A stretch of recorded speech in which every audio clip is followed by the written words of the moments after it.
Yo, what up? It's Dope Fury. I haven't uploaded in a while, but that's because I got food poisoning. But today, I puked so hard it came out of my nose, so I'm feeling a little bit better after that. So I want to get back into these weekly uploads, that weekly commentary. So today we're talking about how do you choose your main in Tekken 8? What's the best way to choose a main character? And recently, we got an update of character popularity in Tekken 8, so we get to see which characters more people are flocking to and which characters have been abandoned since we have this new balance patch with a lot of nerfs and buffs. So how do you choose your main? I think Super Akuma had the best take.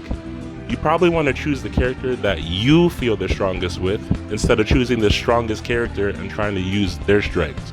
That's what I do. That's why every time a new Tekken game sequel comes out, I have to change mains, because either the character or the game itself is so drastically different, you can't just carry over what you have from the previous game. So recently, Arslan was saying, if you're a tournament competitor, you need to choose the best characters and try your best to win. And that might sound like common sense, but is it so common? Is it that black and white? For example, if you lose but you weren't using the best character, can you make the excuse that it's the character's fault? Is that valid? In my opinion, yes or no. Especially if you're a tournament player, you're making things a lot harder for yourself by not following the meta. But then here's the thing, people have more than one reason to choose a character. It's not all about strength. I mean, most tryhards I run into online, they play exactly like each other. So you know they're all watching the same streamer, the same tournaments, right?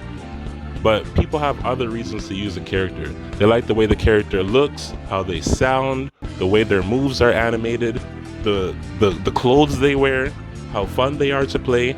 And if you're a special breed, you choose the character you wish was real, so then you can make babies with them. So yeah, using the best character can increase your chances of winning, but is that fun? Do you just want to choose the best and just copy what you saw on youtube.com and now you feel good? Because not every top tier is easy to use. So, in my personal opinion, just like I said in my Joey Fury video, I respect characters that have a balance of strength and difficulty.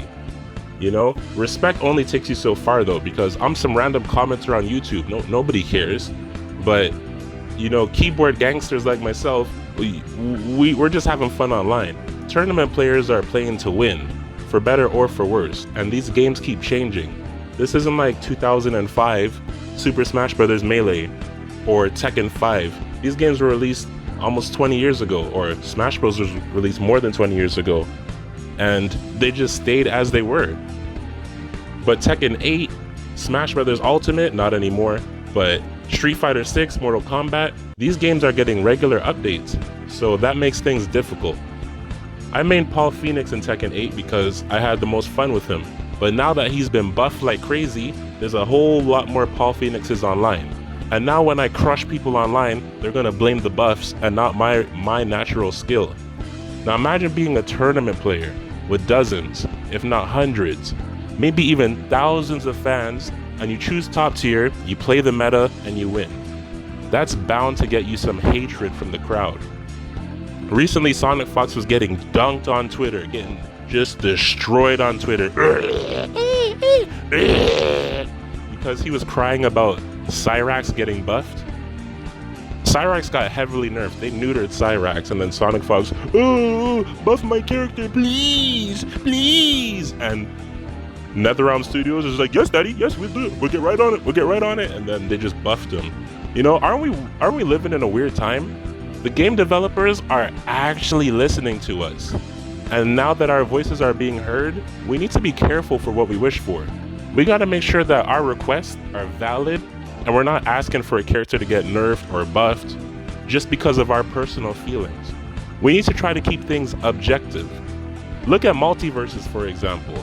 People were crying about that game being too fast, people were spamming dodge too much in the beta, but now that the game actually released, they slowed it down by about 20%, and the game just feels slow and clunky, and the camera angles look weird because people were complaining about the camera angle being too zoomed out. Now it's too zoomed in, and it's just, imagine being a developer.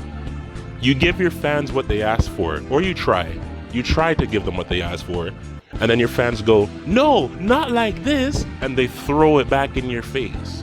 At some point, you're gonna stop listening to the fans.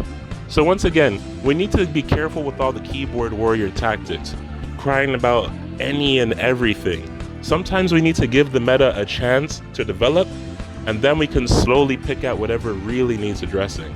I remember back in Tekken 7, there was a lot of different changes.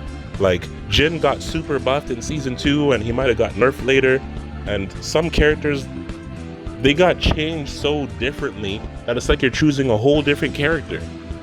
New moves get added to the game, which I imagine takes a lot of resources, a lot of effort. So Zafina, people were saying Zafina's weak, Zafina's strong. Lily, Elisa, oh, their sidestep is too great. DLC characters were like, there's a lot of change, but again, our voices are super loud and the developers are finally listening to us after all these years, you know? So this is a very powerful position we have as content creators, so we just need to be careful. So once again, I want to ask, how do you choose your main? Do you agree with Super Akuma? Is it better to choose the character that you feel the strongest with? Or do you choose the character that you have the most fun with? Or do you choose the character where you like the way they look or their story mode? Because me personally, whatever game it is, I don't care how strong or weak the character is, I'm not having fun unless I'm having fun playing the character. You know what I mean? They could be the toppest of top tier or a mid tier, I don't care. It could be the lowest of the low tier, as long as I'm having fun. I usually use like a mid to high tier character, but I can't disagree with Arslan Ash. If you're a competitor, you gotta study, you gotta lab, you gotta know what you're doing, and you gotta follow the meta. The amount of brain power it takes to invent a whole new strategy when you could just follow a tried and true strategy, I mean, I don't know, but I guess that's the way it goes. Anyways, yeah, I hope you guys are enjoying your Sunday, your weekend. I'm gonna get back to uploading regularly. Like I said, I had food poisoning, and if I didn't see it, yeah, I had food poisoning, man. I vomited today, and it just came out of my nose, both nostrils. I was breathing and exhaling pasta and chicken. Yeah, it was really bad, but I feel way better, so I'm gonna get back to these regular uploads. So thank you for watching this far. It's your boy, Dope Fury, the one and only, the almighty. And I'll see you in the next video.